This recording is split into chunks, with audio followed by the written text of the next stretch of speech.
What's good, YouTube? War Storm here, coming at you guys with another video today. I know I've been gone for a couple weeks, but I decided to take a brief break to kind of figure out what kind of videos I wanted to bring you guys. I also have issues with my phone recording videos because it doesn't really charge very effectively, but I will be replacing it very soon, so you guys will get a little bit more content from me in the near future. I plan on recording a few more videos this week for you guys, but today I'll be bringing you guys an updated Pendulum Magician list, showcasing the new Link monsters from Link Vrains, and I'll be showing you a replay at the end of the video. You guys can see some of the deck in action. As far as all these side things are just things I'm not playing, and I'm going to briefly explain why. Except for this, which I'll get to that in a minute. These Utopia Package and Rebellion aren't really needed.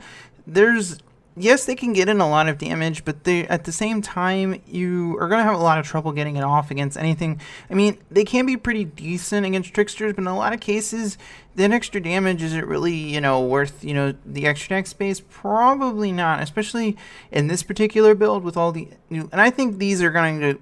They haven't really been that good since cards like Lightning haven't really been that great since Dark Destroyer went to 1, because that's the main reason you needed it in Pendulum Magicians was Dark Destroyer. Cosmos was the worst matchup for Magicians because you really didn't have an effective way to out Dark Destroyer. Ignister wasn't easy to access, and you really didn't have, and this was one of the few effective ways you had to get over it.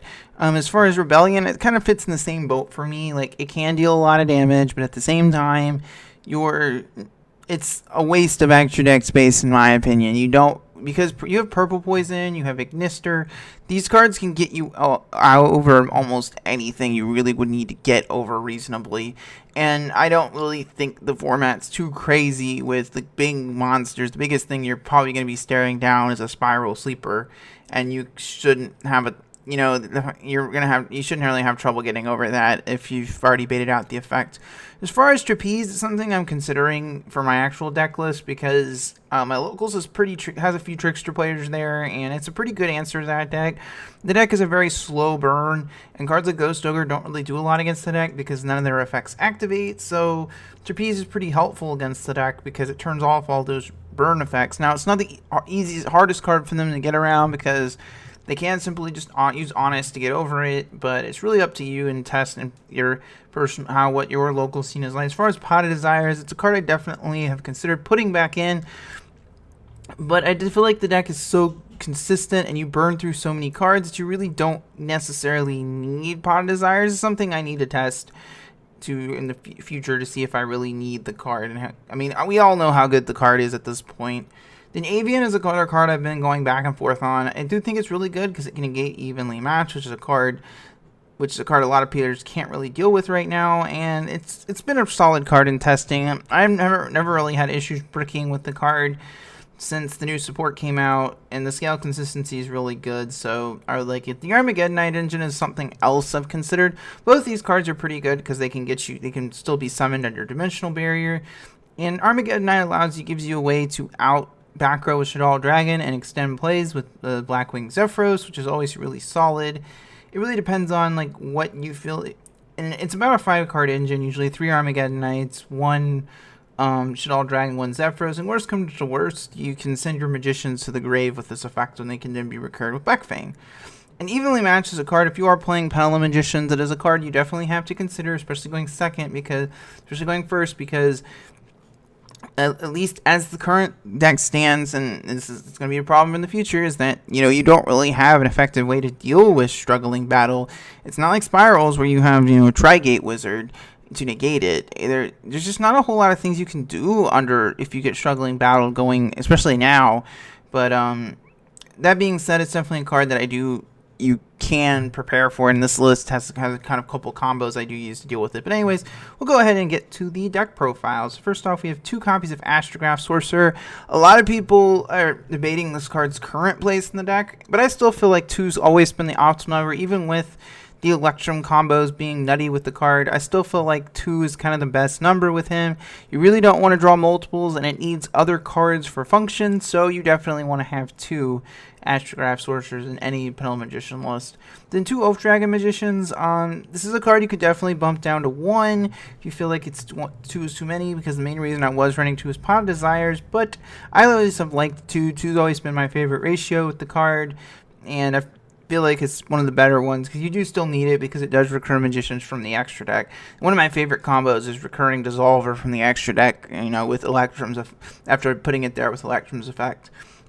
And then 3 copies of Skullcrobat Joker. Not too much to say here. It's a Stratos that searches better cards than Stratos does. I mean, why wouldn't you max out on it and play 3 Black Fangs? A lot of players honestly, most of my decks I prefer 2, simply because it's only really good going second, but that being said, it does allow you to grind quite a bit, and if nothing else, it does allow you to recur your Magicians from the Grave, or any Dark Spellcaster, in fact, which is really solid. Then 3 Wisdom Eyes. This is basically, it's a Lone Fire Blossom from Pendulums. If you have a Magician or Perform a Pal on the other scale, you ping it away to set any Magician straight from your deck. Really strong card. You definitely want to max out on it because it's one of the best cards in the entire deck.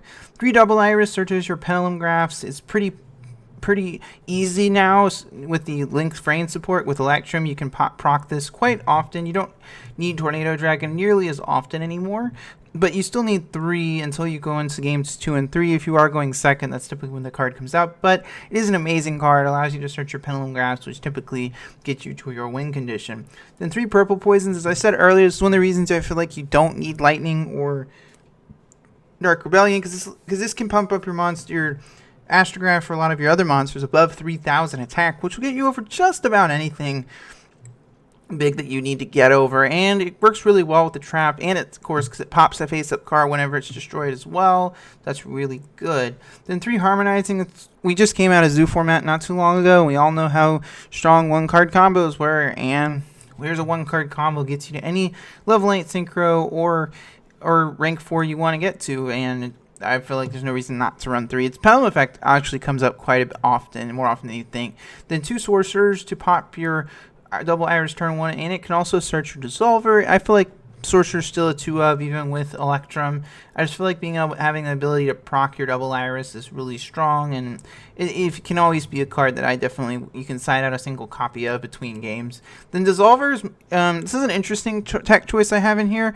It's mainly in here so I can make Vortex Dragon, which is still an amazing card. I don't think it's really, not been bad. It's just kind of difficult to summon without playing, the Odd Eyes cards, which aren't so good anymore.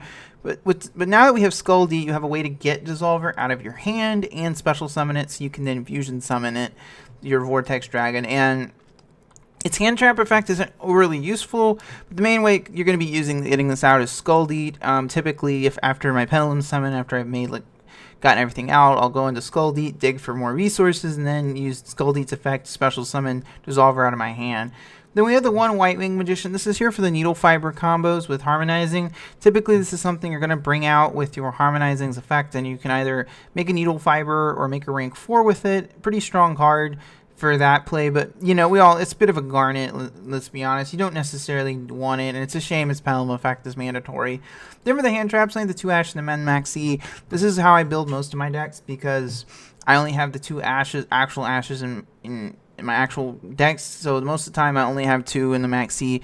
You can always play the 3rd Ash if you feel like you need it, but this is how I build a lot of my decks, because this is what I own. Then the 1 Glow Up Bulb and the 1 Tuning Magician. Mostly I have these here for when I do go into Needle Fiber and I do hard draw one of these. I can still have a target left in deck for Needle Fiber here. And I like that Tuning Magician is recurable. You can put it back in the grave with Omega to be reused again, which is really nice. And it's not the best card in the world, but it's something that can be pretty decent. Also important to note, you can send it to the graveyard for cost for Time Star Magician's effect. Then 3 Wavering Eyes. People are also debating this card currently, and I still feel, especially with Electrum, this card is definitely even more of a staple. It allows you to get a body on board. So if you have Wavering Eyes, you can get to Astrograph Sorcerer, and then if you have any other Magician in your hand, any other Pendulum monster in your hand, they can be normal summon. You can get out your Electrum and kickstart your whole engine. Really strong card, and I feel like it gets better with the Link Vrains pack. Then 3 Duelist Alliance. You have a plethora of targets in this list. well over 10, and there's no reason not to run 3. 2, Pendulum Graph of Ages. I tried to bump it down to 1, but I feel like the second one did come up recently in testing. You do kind of like having that extra. It's kind of nice to have that extra target. The 1, Pendulum Call, it kind of conflicts with your Magician's effect because it prevents them from proccing their effects. But there are some matchups, such as Spirals, where you'll kind of like having that protection from destruction. So your opponent can't, get rid of your. Can't clear your board with the can't sleeper away your scales, which is can be pretty nice. Then 2, Time Pendulum Graph, best card in the deck. Gives you so much interaction on your opponent's turn. It's absolutely brutally amazing card. And then for the extra deck, I still have the 1, Akashic Magician. Baguska is a card. You want to have the Akashic in here for those situations your opponent does open Baguska, because you can make Akashic Magician and then use Purple Poison to bump up your Akashic here to bounce to beat over it. Akashic's also a dark spellcaster, so you can recur her to be used for Link Food, which is always really strong. And she has her bounce effect can be relevant at times, especially if you're, for example, siding kaijus. Then the one Electrum, I've seen a lot of builds playing 2, but honestly, like after the first one goes off, typically I've put myself so far ahead that the second one doesn't come up that often, and Starving Venom can copy its effect. But Electrum is a brutally amazing card, easy to summon, sets up tons of combos, allows you to draw cards. What's not to like about this card? It's absolutely amazing. It gives you one more way to proc your double Iris's effect. Then the 1, Needle Fiber, this was a card I was debating because I really didn't know if it was necessary or not, but it's a cool card. It allows you to grab a tuner from the deck, and some of the time, and it also can tag out to summon a Synchro Tuner from your extra deck, which does not seem that relevant, but when you realize you can ping into a Clearwing and nuke your opponent's board on their turn, that's really strong. It's just a really good generic Link monster, and I feel like if you can make it, you can go and you should definitely play it. Then the new one of the best cards this card actually comes in Extreme Forces, which is Skuldy the Chain Draco Serpent. This is an interesting card. It has it's a Link 4 with 4 markers, but it does have an up arrow, but it has 3 bottom arrows. So that's amazing, obviously. But it gets effects based on, you have to summon it with monsters with different names, but it gets effects based on how many monsters you use to summon it. Typically, you're going to want to use 4. If you use 2, it gives monsters 300 attack when it's summoned to the zone it's pointed to. But the third effect, which is really good with your Dissolver, it allows you to special summon a monster from your hand. So this can extend combos, and it's really good. You can, for example, not just with Dissolver, you can special summon a sorcerer from your hand. You can, after using its 4 effect, you can, if you drew into Avian, you can special summon it from your hand, for example. Really, really strong. But the 4th effect is where it gets really good, where it allows you to draw 4 cards, but then 3 get placed on the bottom of your deck in any order. You can put back bricks and dig for hand traps, and that is a valuable card. I really like having it in here simply because it enables us to make Vortex Dragon relatively efficiently without having to play too many brick cards, and that's really, really strong. And for the fusions, I have the 1 Starving Venom. It's not just a way to out, your opponent has something like Floodgate Trap Hole, for example. It's really good because you can copy your Electrum's effect and get, while you won't get the effect it has on Link Summon, obviously, you can still pop a card, and it also will have the draw effect till the end of the turn, and it'll make your boards do piercing damage, which might not seem that relevant, but a lot of times opponents will tend to get a little defensive against you, and that's where Starving Venom's piercing effect can come in pretty dang handy.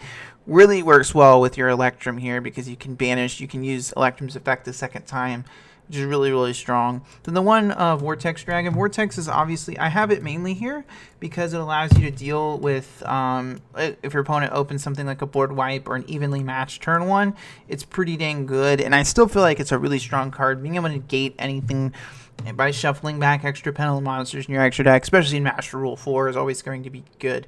Then for the rank 4s, the 1 Tornado Dragon, I still have it in here. It's a pretty decent turn 1 play. If you're going blind and you don't really want to make Baguska, you have something else on the board, like Vortex, for example, it's really good.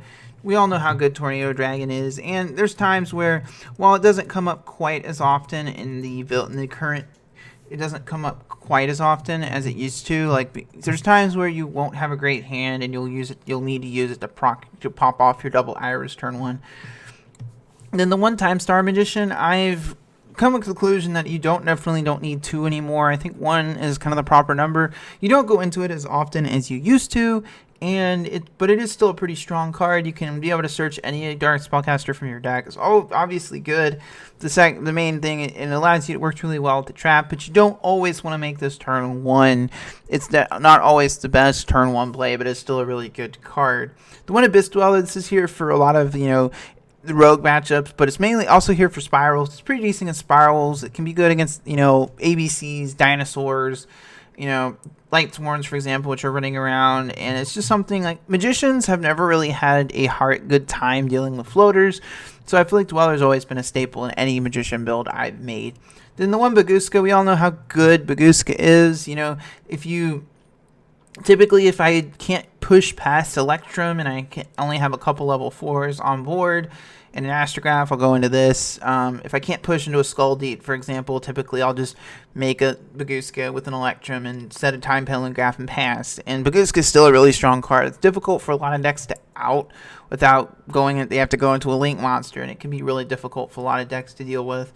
Then the one Quandax, this is the best. This matches best with the lineup we have. So if you're unfamiliar with how this works, Needle Fiber has an effect to banish itself to summon a tuner synchro from your extra deck. So Quandax is a level 4, which works really well with magicians because obviously they make level 8 synchros. This allows you to synchro summon on your opponent's turn, which is really good. And the way it works is you'll tag out of your Needle Fiber, bring out a Quandax, and then you can tag into any level 8 synchro if you have another magician online, which means you can tag into a Supreme King Dragon Clearwing to nuke your opponent's board on their turn, or make an Omega to interrupt them in the middle of their play to disrupt their hand. It's a pretty strong combo. Definitely, I think it's worthy of your extra decks, basically because of that's being able to disrupt your opponent. Anything that can disrupt your opponent even more on their turn is always good. Then Clearwing is, especially when you can summon on your opponent's turn, it's really strong. But it's still one of the best cards in the extra deck because it can be able to just completely clear your opponent's board with very little response. It's really strong, and it enables a ton of OTKs. Then Ignister, as long as Pendulums exist, if you can make this, you definitely play it in your extra deck. It's really non-target removal will always be good. The one Omega, you can definitely play 2. There's some combos where the second one comes up, but Omega's pretty. We all know how good, strong Omega is. Being able to being able to interrupt, being able to run away and knock cards out of your opponent's hand. Stardust is honestly like a bit of a flex spot. It's going to have a special place for me, and I kind of like having it in there because Wavering Eyes is a card, and there is a lot of destruction-based removal, but Stardust is definitely not the best card in the extra deck. This could be a Nappy, this could be Enlightenment Paladin, whatever you feel like is good, but I kind of think just having Stardust in there is an option, especially in the mirror matches. So anyway, guys, about comes the end of the deck profile. Let me know what you guys think, and I hope you enjoy the replay.